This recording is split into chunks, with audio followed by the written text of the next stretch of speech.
पर्वत प्रदेश में पावस सुमित्रानंदन पंत जी का एक रचना हम लोग देख रहे हैं कि पर्वत पर जब बारिश होती है तो किस तरह से कवि उनकी सुंदरता का बखान करते हैं।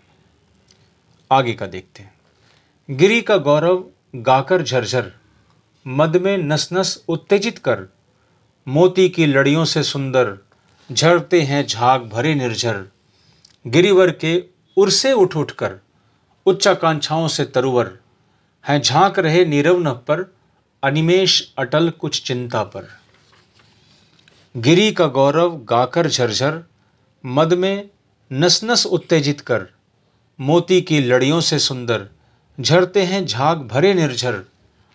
गिरिवर के उर से उठ उठ कर, उच्चाकांक्षाओं से तरुवर, है झांक रहे नीरव नभ पर, अनिमेष अटल कुछ चिंता पर। गिरि मतलब पर्वत, गौरव का मतलब महिमा, बखान, मद मतलब मस्ती, नस नस मतलब कि रग रग, उत्तेजित भड़काया हुआ, लड़ी मतलब होता है माला, झरता मतलब गिरता है, निर्झर झरना, निर्झर का मतलब झरना, गिरिवर ऊंचा पर्वत, उच्चाकांक्षा ऊंचा उठने की इच्छा, तरुवर मतलब पेड़, नीरव का मतलब मौन चुप, अनिमेष, अनिमेष मतलब एक टक, लगातार देखना, अपलक लगातार देखना, अटल का मतलब सदा बना रहने वाला, चिंता पर मतलब चिंता में डूबा हुआ, चिंता में मगन। कवि इन पंक्तियों में पर्वत से बहते झरनों और ऊंचे वृक्षों की सुंदरता का वर्णन करते हैं। ये झरने मधुर ध्वनि करते हुए मानो पर्वत की महिमा का गुणगान कर रहे हैं। ये जो झरने हैं ये मीठा मीठा आवाज़ निकाल रहे हैं और उन्हीं आवाज़ से पर्वतों के गुणों की बखान कर रहे हैं, गुणों को बता रहे हैं। पहाड़ों पर बहने वाले झाग से भरे झरने ऐसे सुंदर लगते हैं मानो कि ये मोतियों की लड़ियां हो। मोतियों की लड़ियां से मतलब मोतियों की माला हो। इनके स्वर में नस नस में उत्तेजना भर जाती है। इनके स्वरों से नस नस में उत्तेजना भर जाती है। प्रकृति की इस सुंदर दृश्य से तन मन रोमांचित हो उठता है, फिर से ऊर्जावान हो जाते हैं। पर्वत की छाती पर ऊंचे वृक्ष मन में उठी ऊंची आकांक्षाओं के समान है। ये शांत आकाश में झांकते हुए एकदम चुप, अपलक, अटल और चिंतित से खड़े हैं और बहुत सुंदर दृश्य है, बहुत ही सुंदर दिख रहे हैं।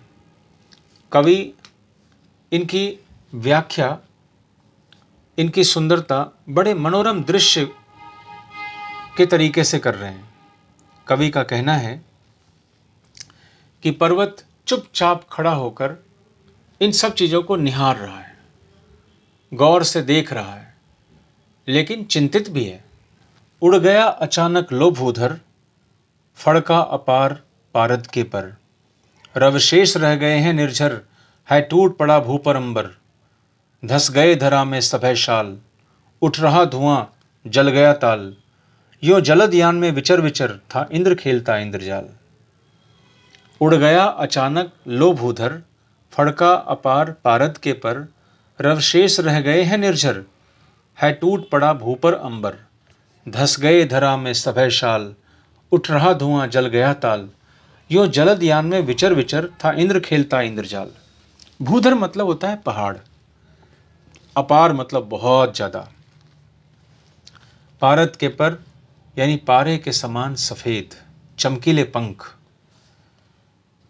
पर मतलब पंख, स्वशेष यानी केवल आवाज रह जाना, भू का मतलब धरती होता है, अंबर मतलब आकाश, धस गया मतलब दब गया, सभय मतलब भय के साथ, ताल यानी कि तालाब, जलद यान यानी बादल रूपी विमान, विमान यानी एरोप्लेन, विचर विचर घूम घूम कर, इंद्रजाल मतलब अद्भुत खेल, इंद्र का खेल। कवि इन पंक्तियों में पल पल बदलते हुए जो प्रकृति का दृश्य है वो पल पल बदल रहा है, उसका शब्द चित्र अंकित किया है। इसमें वर्षा ऋतु में बादलों के अचानक उठने, आकाश में छाने और फिर मूसलाधार बारिश मतलब बहुत तेज बारिश के रूप में बरसने, तालाबों से उठने वाली धुंध का चित्रात्मक वर्णन किया है। बारिश के समय ऐसा होता है कि तालाब से धुंध जैसा निकलने लग जाता है। शाल के वृक्ष का वर्णन किया गया है कि शाल का वृक्ष भयभीत होकर, डर कर धंस गया है, ऐसा दिखाई दे रहा है। शाल का वृक्ष बहुत सीधा होता है और बहुत मजबूत होता है। उसके बारे में कवि कह रहे हैं कि शाल का वृक्ष भी ऐसा लग रहा है मानो डर करके धंस गया है, तालाब से धुआं उठने लग जाता है।